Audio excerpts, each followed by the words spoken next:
Well, good morning, everyone. Happy Friday morning to you, and welcome back to Morning Musings. My name is Don K. Preston. I'm the president of Preterist Research Institute of Ardmore, Oklahoma. Now, like I mentioned yesterday, I was originally going to do another program on the red heifers, and all of the paranoia, all of the excitement, enthusiasm, et cetera, that is currently in the dispensational world. All you have to do is go to YouTube and just type in red heifers, and my goodness gracious, you will be inundated with videos telling you those 5 red heifers that are over in Israel right now are proof positive that we are in the time of the end, that the third temple is getting ready to be built. The rapture is going to occur just any moment. Well, let me say ever so kindly, that is completely false. Be sure to go back or go to www.fulfilledradio.com and watch last Tuesday's video and radio program in which Daniel Rogers and I discuss the red heifer for a second program. We've done 2 back-to-back, covering a lot of territory. And believe you me, if you will watch and listen with your Bible open, you will see why there is no prophetic significance to these red heifers that have been shipped over to Israel. And it is way past time for people who love the Lord to open up your minds and your hearts and your Bibles to see that those red heifers have no prophetic significance whatsoever. You basically have to negate the gospel of Christ in order to posit prophetic significance to those 5 red heifers. I don't think you want to do that. Do you? No. Okay, so what I want to do today is to return to the subject of why N.T. Wright is wrong in regard to the redemption of creation. We've been focused on Romans chapter 8 for a good little while, and we're drawing this to a close very, very quickly, and in the very near future, I'll be taking up a review and response to Steve Gregg's book, Why Not Full Preterism, that he wrote. In this book, he mentions me by name about 140 times. So it's obviously a response to Don Preston, and ostensibly, therefore, a response to full preterism. So I'll be taking up a video response to that. And in my new book that, Lord willing, will be published before the end of the year, I'm in the closing stages of editing, and it is... right now, it is entitled Resurrection Feast, parentheses, Sukkot, parentheses, fulfilled, exclamation point. All right? So that's the name I've sort of kind of settled on at this particular point. It's short, it's succinct, it gets the message across, I do believe. But in that book, I respond to a great deal of Steve Gregg's book. So you will want to have that as well as the videos that I'm going to produce. I'm going to try to avoid a great deal of duplication. I'm not sure I can do that, but nonetheless, I'm going to cover a lot of territory in this video response that I will be doing. Now then, I want to touch on the fact that N.T. Wright, virtually all commentators, Tom Holland in his book, Contours of Pauline Theology, and virtually everyone, you just name them, basically, they all take the position that in Romans chapter 8, Paul said that the end goal, the telos, if you please, of the faith of the Romans was, verse 23. Well, I'll read verse 22. We know that the whole creation groans and labors in childbirth or child pangs together until now.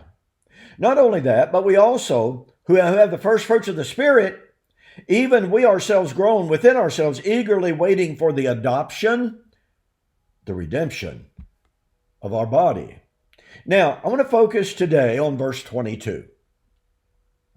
Paul references something here that scholarship has recognized for many, many, many years as a critical eschatological tenet And he says, we know that the whole creation groans and labors with birth pangs until now. Now, what does Paul mean by that, birth pangs? Well, I'm not going to go into a tremendous amount of detail. I'll just simply say this. In my book, The Resurrection of Daniel chapter 12, verse 2, Future or Fulfilled, I have an in-depth study of the birth pangs of Messiah. This is a truly, truly fascinating story. A little bit of a backstory, a little bit of context. The Jews believed, and the Old Testament sets forth very, very clearly, the idea that before the resurrection, before the coming of the kingdom, before the coming of Messiah, there was to be a time of great tribulation, a time of distress and suffering that would lead in and that would bring in the resurrection, the kingdom, Messiah, etc. That time of suffering was known and called birth pangs of Messiah. It is known as the time of Jacob's trouble, Jeremiah chapter 30, verse 5. It is likened to Israel being in birth pangs. In Isaiah chapter 26, and let me turn over there because this is one of those really, really, really fascinating texts that, to be honest about it, I have to tell you, this whole concept of the birth pangs of Messiah, when I was growing up in the churches of Christ, I never so much as heard the concept of the birth pangs of Messiah. Never. It has only been over the last several years that some men who have become, excuse the terminology, a little more educated, that I've heard and read some of them refer to the birth pangs of Messiah. But notice Isaiah chapter 26, starting with verse 16. Lord, in trouble they have visited you. They poured out a prayer when your chastening was upon them. You see, in the view of the ancient Jews, based upon texts such as this, it was believed that this great tribulation period would be a time of judgment on Israel. That time of judgment would lead to her salvation. Salvation of the remnant specifically, and the destruction of the body generically. So, here is Isaiah setting forth that very idea. Lord, in trouble they have visited you. They poured out a prayer when your chastening was upon them. As a woman with child is in pain and cries out in her pangs when she draws near the time of her delivery, so have we been in your sight, O Lord. We have been with child. We have been in pain. We have, as it were, brought forth wind. We have not accomplished any deliverance in the earth, nor have the inhabitants of the world fallen. Watch. Your dead shall live. Together with my dead body they shall rise. Awake and sing, you who dwell in the dust. For your dew is like the dew of herbs, and the earth shall cast out the dead. Do you see the suffering and the resurrection? You see, this concept of the absolute inseparable nature of what we call today the Great Tribulation, the birth pangs of Messiah, and its direct relationship to the resurrection. Now listen, folks, this is incredible. Now then, watch this. Over in chapter 27 of Isaiah, we find this. Let me start with, oh boy, it's difficult to know where to start. This chapter is a united whole, a united discourse. But let me start with verse 7. Has he, that's Yahweh, struck Israel as he struck those who struck him? That's quite a bunch of strucks, isn't it? Or has he, that is Israel, been slain according to the slaughter of those who were slain by him? In measure, in other words, yeah, God killed Israel in measure. Doesn't it make it quite apparent that he's not talking about biological death? I mean, how do you kill somebody in measure? How do you sort of kind of kill somebody physically? Well, you don't. But watch this. Has he been slain according to the slaughter of those who were slain by him? In measure. How? How did God slay Israel? Quote, in measure. By sending it away, by sending Israel into captivity. Folks, that's spiritual death. It's not biological death. Anyway, got to hurry. You contended with it. He removes it, that's the nation, by his rough wind in the day of the east wind. Therefore, by this, by what? By the sending away into captivity. By killing her, by sending her away, by this, the iniquity of Jacob will be covered. This is all the fruit of taking away his sin. Now watch. When he makes all the stones of the altar like chalk stones that are beaten to dust, wooden images and incense, altar shall not stand. Yet the fortified city will be desolate, the habitation forsaken, and left like a wilderness. There the calf will feed, and there it shall lie down, consume its branches with its boughs. When its boughs are withered, they will be broken off. The women come and set them on fire. It is a people of no understanding. Folks, that's a direct quote of Deuteronomy 32:18. A prediction of Israel's last days, when as a result of her sin, God said they will become a people of no understanding. And he said, I will turn my back on them. Anyway, therefore the one who made them will have no mercy on them. He who formed them will show them no favor. That's bad news. But wait a minute. This is in the day of Israel's salvation. Now watch. It shall come to pass in that day. What day is this? When the people whom the Lord had created find no favor. This is the great tribulation. This is the period of the birth pangs of Messiah. Shall come to pass in that day that the Lord will thresh from the channel of the river to the brook of Egypt, and you will be gathered one by one, O you children of Israel. So it shall be in that day that the great trumpet will be blown. They will come who are about to perish in the land of Assyria. Well, you see, this was written after the destruction of the 10 northern tribes, after the Assyrian captivity. So Assyria is being used as a metaphor here. But the point of fact is, what do we find? Just like in chapter 26, you have the time of trouble immediately before the resurrection.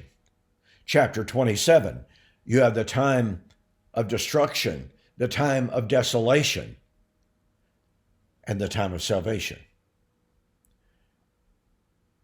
The salvation of those who are about to perish. You see, there are some of those that he just said, has the Lord slain Israel? Well, in measure by sending her away. Yeah, they were dead in captivity. So the point being this, and by the way, Hosea chapter 13, Micah chapter 5, again, Jeremiah chapter 30 and verse 5, and again, in my book, The Resurrection of Daniel chapter 12, verse 2, future or fulfilled, I have an extensive discussion of the relationship between the Great Tribulation and the resurrection. Now, you have to watch this. You really, really, really have to catch the power of this. Let's go to Matthew chapter 24, shall we? In Matthew chapter 24, the apostles of Jesus have just heard him predict the destruction of Jerusalem and the temple. And in response, they ask, tell us, when shall these things be? What shall be the sign of your coming and the end of the age? They clearly are linking the fall of Jerusalem and the temple with the end of the age and with the end or with the coming of the Lord. Now we have a choice here, folks. We can do as so many commentators do and say, well, they were just simply mistaken. They were ignorant. They were wrong. But you have to prove that. Or we can acknowledge that the apostles understood the relationship between the destruction of Jerusalem and the temple and the end of the age and the coming of the Lord. And the reason that we can take that position, is because both the Old Testament and the New conflate the coming of the Lord with the time of the judgment on Israel, the people, and the temple, and the city. Matthew 21, Matthew chapter 22. It's clear. The apostles were not confused. Well, let me plug another book. In my book, Watching for the Parousia, were Jesus' apostles confused?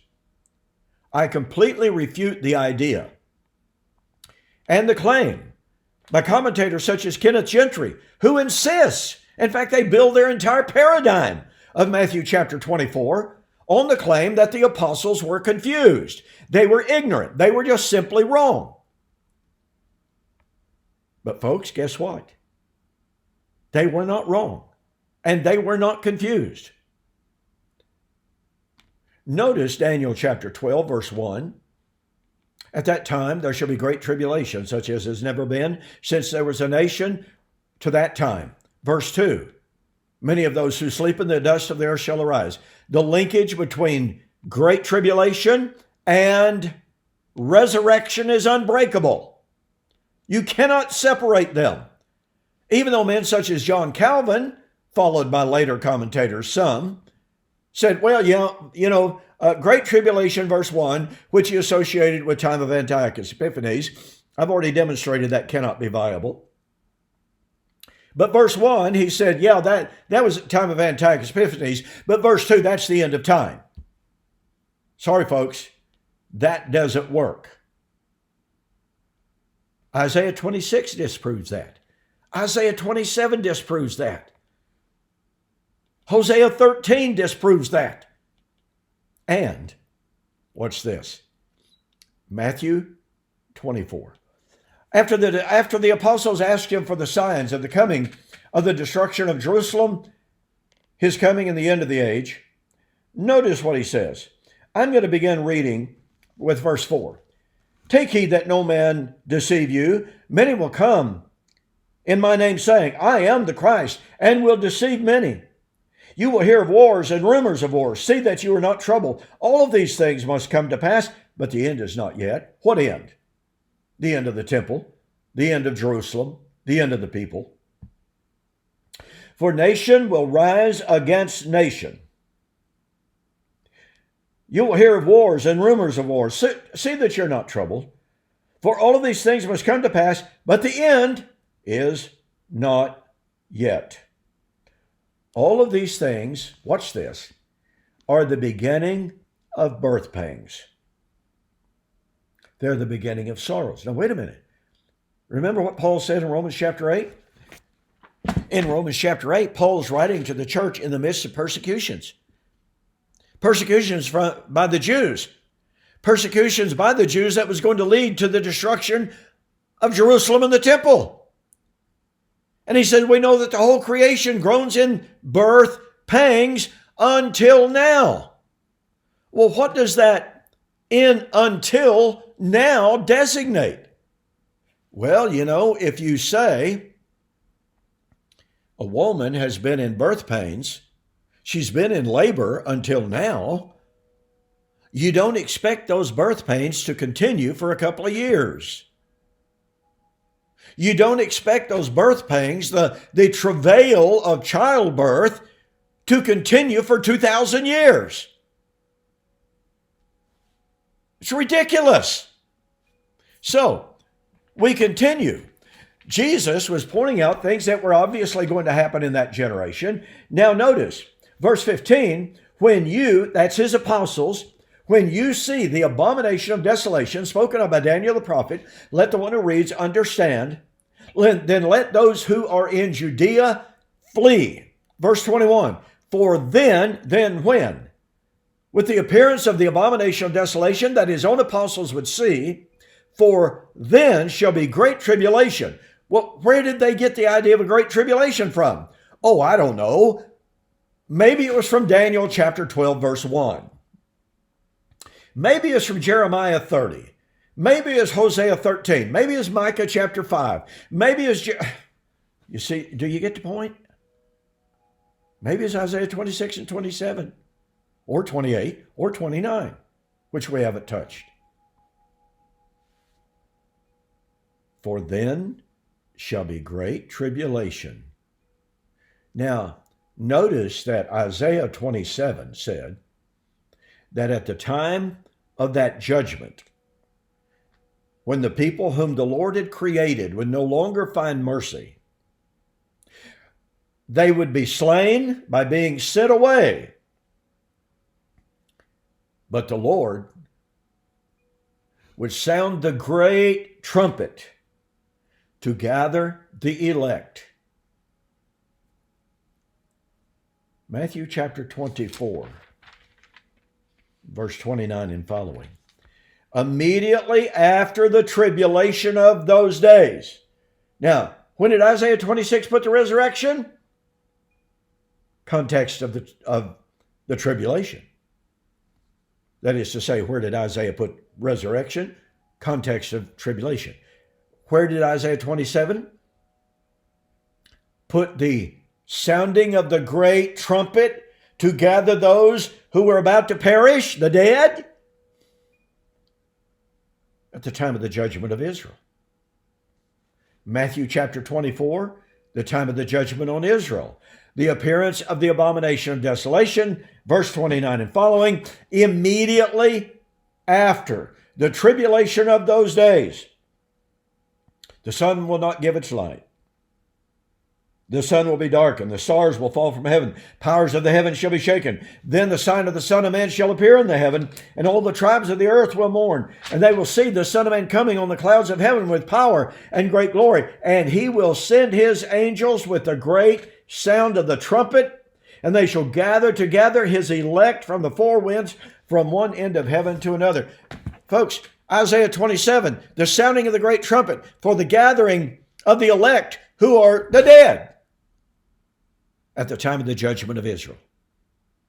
Jesus, abomination of desolation leading to the great tribulation, followed immediately by the coming of the Son of Man and the sounding of the great trumpet for the gathering together of the elect who are dead.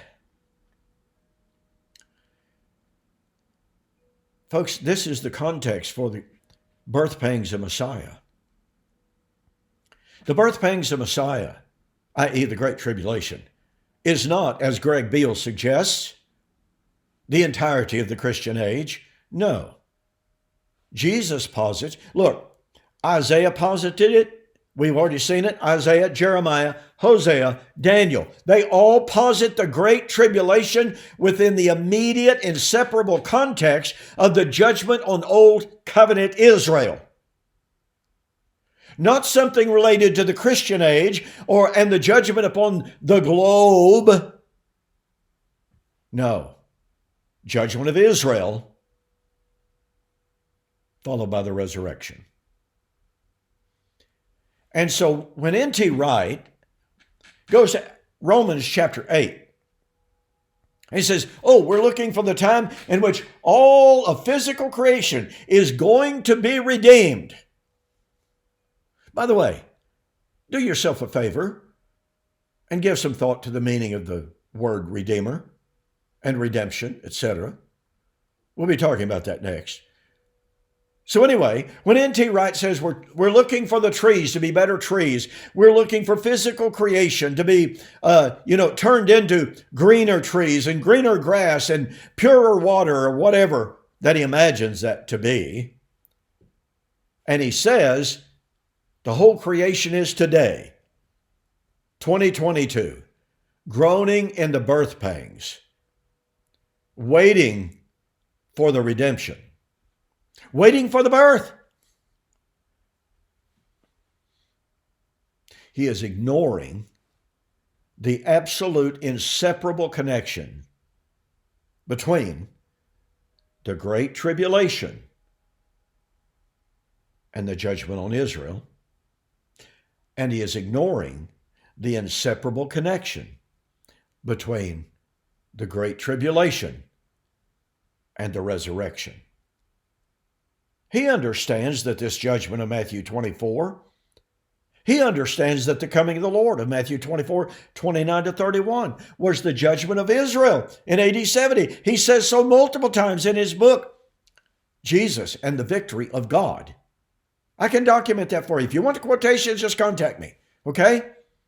Point of fact is, Paul's reference to the birth pangs of Messiah